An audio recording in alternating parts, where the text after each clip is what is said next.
Hi dear students, welcome to YouTube's channel. Paramedical உடைய application 19 degree courses, அதுக்கடுத்து PharmD, post bachelor, diploma nursing. இதுக்கு வந்து நம்மளுக்கு online application link வந்து open பண்ணிட்டாங்க. நீங்க எல்லாருமே application form fill பண்ணிருப்பீங்கன்னு நினைக்கிறேன். சோ இன்னும் நீங்க அப்ளை பண்ணல, உங்களுடைய சர்டிபிகேட்ஸ் எல்லாத்தையும் ரெடி பண்ணிட்டு நீங்க அப்ளை பண்ணுங்க. டெமோ வீடியோ வந்து உங்களுக்கு அட்டாச் பண்ணியிருக்கேன். ஸ்டெப் பை ஸ்டெப் எக்ஸ்பிளைன் பண்ணியிருக்கேன். சோ அதை பார்த்து நீங்க அப்ளை பண்ணாலே உங்களுடைய அப்ளிகேஷன் வந்து ரிஜெக்ட் ஆகாது.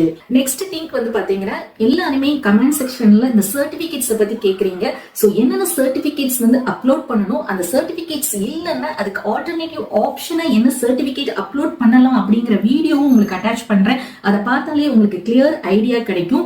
அடுத்தது நிறைய பேர் சர்டிபிகேட்ஸ்ல சில ஸ்பெல்லிங் மிஸ்டேக்ஸ் இந்த மாதிரி எரர் இருந்தா அப்ளிகேஷன் ரிஜெக்ட் ஆகுமான்னு கேக்குறீங்க. அந்த மாதிரி இதுக்கெல்லாம் உங்களுக்கு அப்ளிகேஷன் வந்து ரிஜெக்ட் ஆகாது. முக்கியமா இந்த வீடியோல நம்ம பார்க்க போறது என்ன அப்படின்னா, அப்ளிகேஷன் சப்மிட் பண்ணிட்டோம், நெக்ஸ்ட் என்ன ப்ராசஸ், என்ன நடக்கும் இந்த அப்ளிகேஷன் சப்மிட் பண்ணதுக்கு அப்புறம் அப்படிங்கிறது தான் நம்மளுடைய கொரீஸா இருக்கும், நம்மளுடைய கேள்வியா இருக்கும்.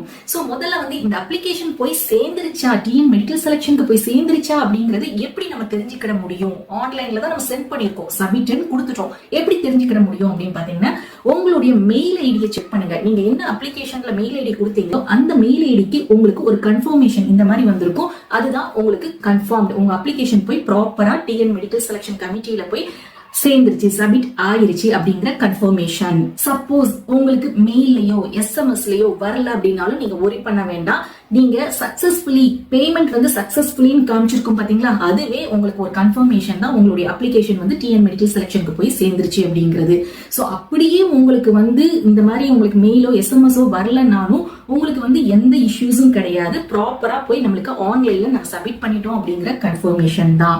சோ நெக்ஸ்ட் என்ன ப்ராசஸ் நம்மளுக்கு நடக்கும் அப்படின்னு பாத்தீங்கன்னா, நம்மளுக்கு இந்த சர்டிபிகேட் வெரிஃபிகேஷன் அப்படின்னு ஒண்ணு நடக்கும். அதாவது டிஎன் மெடிக்கல் செலக்ஷன் கமிட்டியில நம்ம வந்து இப்போ அப்லோட் பண்ண சர்டிபிகேட்ஸ் எல்லாத்தையும் நம்மளுடைய 12th கம்யூனிட்டி, இது ரொம்ப முக்கியமா பார்ப்பாங்க வெரிஃபை பண்ண. ஏன்னா 12th மார்க்ஸை வச்சுதான் அவங்க கட் ஆஃப் ரெடி பண்ணி கம்யூனிட்டியை வச்சு அதையும் ரெடி பண்ணி தான் நம்மளுக்கு என்ன பண்ணுவாங்க அப்படின்னா தரவரிசையில் பட்டியல், அதாவது ரேங்க் லிஸ்ட், மெரிட் லிஸ்ட் வந்து ரிலீஸ் பண்ணுவாங்க. சோ உங்களுடைய கம்யூனிட்டியில நீங்க எத்தனாவது ரேங்க்ல இருக்கிறீங்க, அதாவது பாத்தீங்கன்னா இப்ப ரேங்க் லிஸ்ட் பாத்துக்கிட்டீங்கன்னா general rank, application number, name இந்த மாதிரி இருக்கும். அதுல உங்களுடைய கட் ஆஃப் இருக்கும். உங்க கட் ஆஃப் பக்கத்துல கம்யூனிட்டி ரேங்க் இருக்கும். இந்த கம்யூனிட்டி ரேங்க் உங்களுடைய கட் ஆஃப்க்கு நீங்க எத்தனாவது கம்யூனிட்டி ரேங்க்ல இருக்கிறீங்க. அதே மாதிரி ஜெனரல் ரேங்க் அப்படிங்கிறது உங்களுடைய கட் ஆஃப்க்கு நீங்க ஃபர்ஸ்ட் என்ன மாதிரி ஜெனரல் ரேங்க்ல இருக்கிறீங்க. இப்போ எக்ஸாம்பிளுக்கு ஒரு கேண்டிடேட் வந்து 200 out of 200 கட் ஆஃப் அப்படின்னா அவர் வந்து ஃபர்ஸ்ட் ஜெனரல் ரேங்க்ல வருவாரு. அவர் பிலாங்ஸ் டு பிசி கம்யூனிட்டி அப்படின்னா கம்யூனிட்டி ரேங்க்ல ஃபர்ஸ்ட் வருவாரு. இந்த மாதிரி நம்மளுக்கு வந்து என்ன பண்ணுவாங்கன்னா ஷார்ட் அவுட் பண்ணி எல்லாத்தையும் வெரிஃபை பண்ணி நம்மளுக்கு ரேங்க் லிஸ்ட் வந்து ரிலீஸ் பண்ணுவாங்க. செகண்டா நடக்கக்கூடிய ஸ்டெப் இதுதான் அப்ளிகேஷனுக்கு அப்புறமா. இந்த சர்டிபிகேட் வெரிஃபிகேஷன் இருக்குமா அப்படின்னு பாத்தீங்கன்னா, சர்டிபிகேட் வெரிஃபிகேஷன் வந்து நம்மளுக்கு கிடையாது.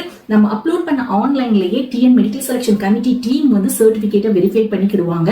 யாரு வந்து சர்டிபிகேட் வெரிஃபிகேஷனுக்கு சென்னைக்கு போகணும் கீழ்பாக்குக்கு அப்படின்னு பாத்தீங்கன்னா, PWD பிசிக்கலி சேலஞ்ச் ஸ்டூடெண்ட்ஸும் எக்ஸ் சர்வீஸ்மென் ஸ்டூடெண்ட்ஸும் இவங்க ரெண்டு பேருமே நேரடியா நீங்க என்ன பண்ணணும் அப்படின்னா சர்டிபிகேட் வெரிஃபிகேஷனுக்கு உங்களோட ஒரிஜினல்ஸ் எல்லாம் எடுத்துட்டு போகணும் Chennai Kilpauk medical selection கமிட்டிக்கு.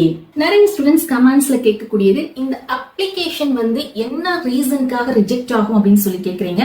Application வந்து பாத்தீங்கன்னா மெயினா பாத்தீங்கன்னா மோஸ்ட்லி நீங்க வந்து சரியா சர்டிபிகேட்ஸ், இப்ப சப்போஸ் உங்களுடைய 12th சர்டிபிகேட்ஸோ கம்யூனிட்டி சர்டிபிகேட்ஸோ நீங்க அப்லோட் பண்ணாம விட்டீங்க அப்படின்னா உங்களுடைய அப்ளிகேஷன் ரிஜெக்ட் ஆகிறதுக்கு சான்சஸ் இருக்கு. ஏன்னா அதை வச்சுதான் அவங்க ஷார்ட் அவுட் பண்ணி ரேங்க் லிஸ்ட் வந்து ரிலீஸ் பண்ணணும்.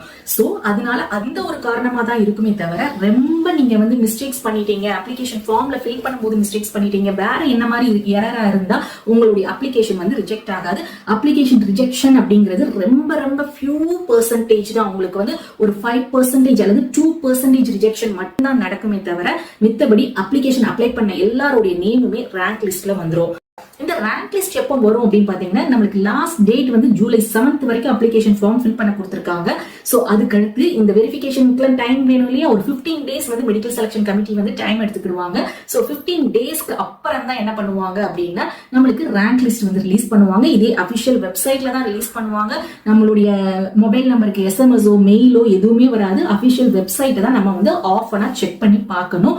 ரேங்க் லிஸ்ட் மெயினா பாத்தீங்கன்னா எந்த மந்த் நம்மளுக்கு வரும் அப்படின்னு பாத்தீங்கன்னா கண்டிப்பா ஜூலை எண்டா இருக்கலாம் அல்லது ஆகஸ்ட் ஃபர்ஸ்ட் வீக் வரும். இந்த ரேங்க் லிஸ்ட்க்கு அப்புறமா நம்மளுக்கு என்ன பண்ணுவாங்கன்னா ஒரு 2 வீக்ஸ்க்கு கழிச்சு தான் நம்மளுக்கு கவுன்சிலிங் ஷெட்யூல் டேட் வந்து கொடுப்பாங்க.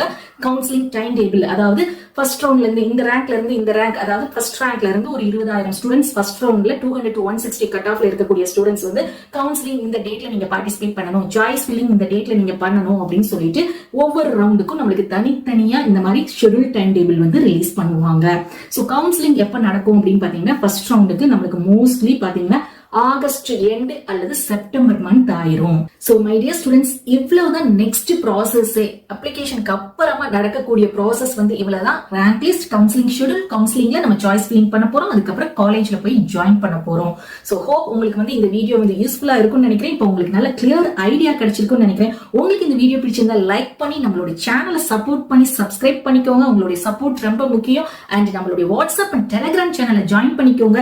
இப்போ மட்டும் இல்ல, லிங்கோ பிடிஎஃப் நீங்க டவுன்லோட் பண்ணி எடுக்கிறதுக்கு மட்டும் இல்ல, காலேஜ் போனதுக்கு அப்புறமா உங்களுக்கு கொஸ்டின், செமஸ்டர் பேட்டர்ன், என்ன மாதிரி நீங்க ஜாப் போலாம் அப்படிங்கிற ஐடியாவும் உங்களுக்கு வாட்ஸ்அப் அண்ட் டெலிகிராம் சேனல்ல இருந்து கண்டிப்பா பெனிஃபிட்டா எடுத்துக்கலாம். தேங்க்ஸ் ஃபார் வாட்சிங்.